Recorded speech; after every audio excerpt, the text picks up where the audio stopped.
Welcome to today's episode intro.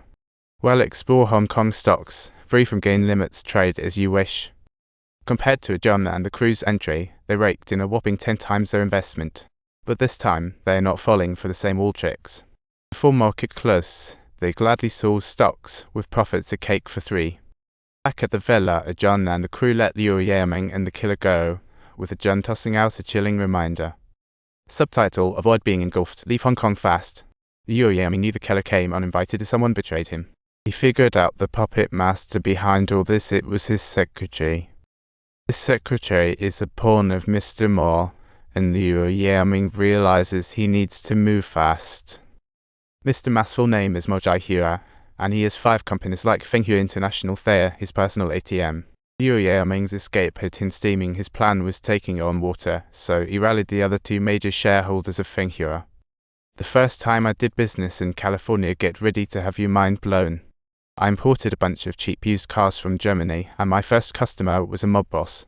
Perfect match. He stepped on the gas, hitting the highway at 50 miles an hour, as happy as a kite in the wind. He was a bit worried about the roof. If it rains, things could get messy. I mean, isn't it California where it never rains? I reassured him, no worries. If it leaks, it will just jump out of the car. Next thing I know, out of nowhere, it started pouring cats and dogs. What a stroke of bad luck, a drip here and a drip there right on his head. Subtitles: Do you know what I should have done at that time? One has to admit when they've done something wrong. Owning it means correcting it. And for those refusing to see reality, they'll find a way to open their eyes. Subtitles: If anything goes wrong with Fenghua tomorrow, I will definitely be there to save him. I will definitely help him, help, and more help. And let's skip the jumping out of cars. Let's aim for jumping off buildings instead. But hey, our protagonist seemed to be on a winning streak. Ali called his wife, claiming he had scored big in the stock market, and had be bringing her and the kids back in a few days.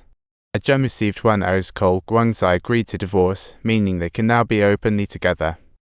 Ajun made up his mind and showed up with flowers to propose, but to dodge the cameras, they ended up floating through the glass. Over at Guangzai's, he's already put 2 and 2 together that the cameras at home were set up by Ajun.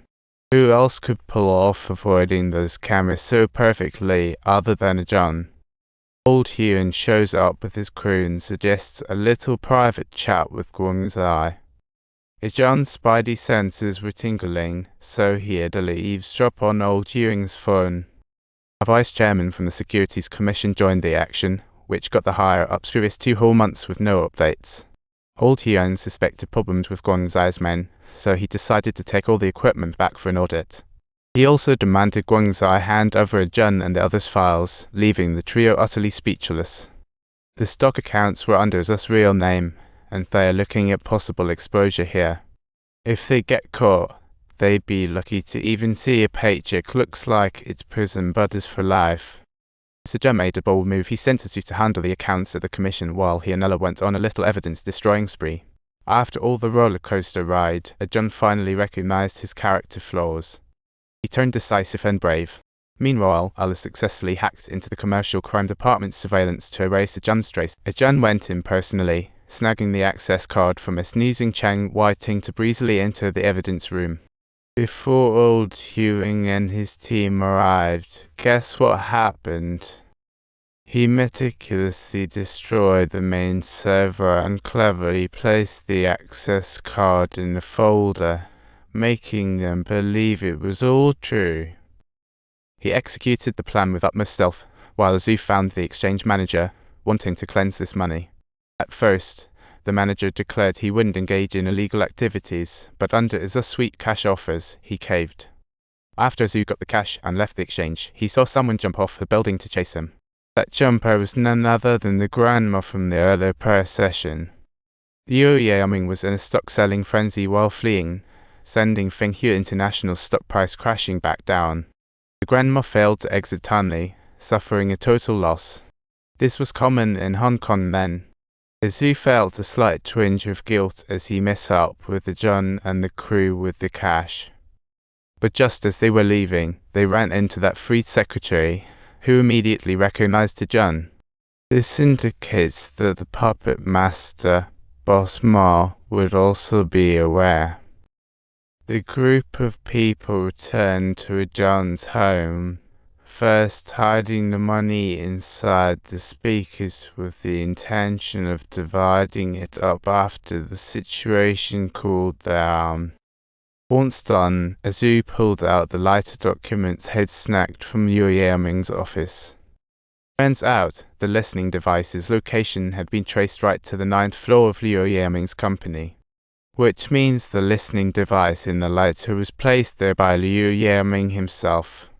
He set it up to eavesdrop on the hidden boss secrets. This explains why he suddenly appeared at the office without the investigation team noticing.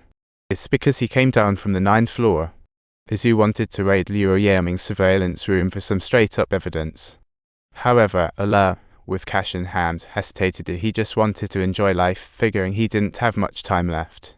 I get it, but I'm really scared of Liu Yaming. You're a cop. Chill out.